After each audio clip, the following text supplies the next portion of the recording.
کەی موچەی فەرمانبەرانی هەرێم ڕاستەوخۆ دەچێتە سەر بەغداد کە لە پشت هەڵمەتی ناردنی موچەیە لەلایەن بەغداوە. مای مانگێک هەڵمەتێکی چڕوپڕ لەلایەن دەستەی مامۆستایی ناڕازی و چەند پەرلەمانتارێکی خولی پێشووی پەرلەمانی عێراق و چەند فراکسیۆنێکی کوردی لە بەغداد بۆ ناردنی ڕاستەوخۆی موچەی فەرمانبەران لەلایەن وەزارەتی دارایی عێراقەوە دەستی پێکردووە. لەو مانگەدا توانرا 122,000 واژۆی فەرمانبەران کۆ بکرێتەوە. ڕەوانەی ئەنجومەنی نوێنەران بکرێت بۆ دروستکردنی پرۆژە یاسایەکی تایبەت کە داوا بکەن لە بری حکوومەتی هەرێم حکوومەتی ناوەند ڕاستەوخۆ موچەی فەرمانبەران بدات. هەڵمەتەکە فراکسیۆنەکانی یەکێتی نەوەی نوێ کۆمەڵ و یەکگرتووشی بەدوای خۆیدا ڕاکێشا و ناچاری کردوون واژۆ لەسەر ئەم داواکاریە بکەن. جگە لە فراکسیۆنی پارتی کە دژبەرە و پێی وایەن پرس و باسە شکۆی هەرێم دەشکێنێت و سەنگ و قورسایی هەرێم ناهێڵێت. لە بناغەدا پرۆژەکە نوێ نییە. مانگیاری 2010 پەرلەمانتارانی کورد هەمان هەڵمەتیان ئەنجامدا و لەلایەن وەزارەتی دارایی وەڵام درانەوە کە ناتوانرێت ئەو داواکاریە جێبەجێ بکرێت.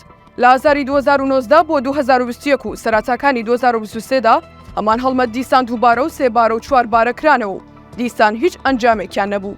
دیارە خواست و فشارەکانی فەرمانبەران هێند زۆرە، هیچ لایەنێک ناتوانێت بە پێچەوانێ و ئاراستەیە هیچ لێدوان و ڕوونکردنەوەیەک بدات و هەمووان وردە دوایە و هەڵمەتە کەوتون کە دیسان دڵنیان حکوومەتی ناوەندەوە کە داراییە قورس و خەیاڵیە ناخاتە ئەستۆی خۆی. لانێو هەڵمەتەکەدا پەرلەمانتارێکی شیعە دەبینرێت کە بە دوژمن و ڕکابەری سەرسەختی حکوومەتی هەرێمی کوردستان دەدرێتە قەڵەم.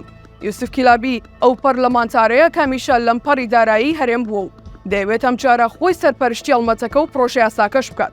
ڕاستەوخۆ دابەشکردنی موچەی فەرمانبەران و بەشداری پێکردنی پەرلەمانتارانی شیعەش جارێکتر ناکۆکی توندی خستۆتە نێوان لایەنە سیاسیەکانی هەرێم. ناکۆکیەکە تا ئەستیژنێ و تەشهیر چووە. کاتێک عەلی عەونی ئەندامی سەرکردایەتی پارتی گوتی ئەوانەی واژۆی پرۆژەکەی کیلابیان کردووە خۆشیان کیلابن. بە هەمان شێوە فراکسیۆنەکانی تریش لەسەر ڕێبەریکردنی هەڵمەتەکە لە ناکۆکیدان. نەوەی نوێ لە کەناڵی فەرمی حیزبەکەیەوە گوتی پرۆژەکە هی ئەوانە و داوا دەکەن یەکگرت و کۆمەڵ پشتگیریان بکەن. نەرمین معروفی پەرلەمانتار یەکێتیش لە کەناڵی کورسات ڕایگەیان پرۆژەکە هی ئەوانە و جەمال کۆچەری یەکگرتوش لە کەناڵی ڕوودا و بیرۆکەی پرۆژەکەی بۆ خۆیان گەڕاندەوە. لە بناغەدا جێبەجێکردن و سەرگرتنی پرۆژەکە و ڕاستە و خۆناردنی پارە لە بەغداوە نزیکە لە خەیاڵ بۆ پێی مادەی 21 دەستور و بەندیهشتی مادەی 11 پرۆژە یاسای بودجێ عێراقی ڕێگا نادەنەوە بەشە بودجێی بۆ هەرێم دانراوە. ڕاستەوخۆ بنێردرێتە هەولێر و لە بناغەشدا بەغداد نایەوێتە وەرکەدارە یەک قورسە کە 1 ملیارد دۆلاری مانگانەیە لەبەر هەندێک واژۆی فەرمانبەران بخاتە ئەستۆی خۆی.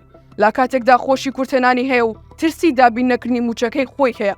لە سەروەمانەشەوە لایەنانەی واژۆیان لەسەر پرۆژەکە کردووە لەبەر کێبڕکێی نێو خۆیان و ئەو موزایەدە و شەپۆلە ناڕازیە ڕاستەکەیان گرتووەتە دەست.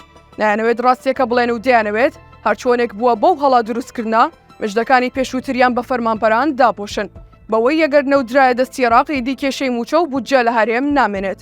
لالایەکی دیکەشەوەمانە سەرباری ڕاکێشانی سۆزی فەرمانبەران هاوکات دەست پێکردن و ڕاگەاندنی حەملەی پێشوەختی هەڵبژاردنە.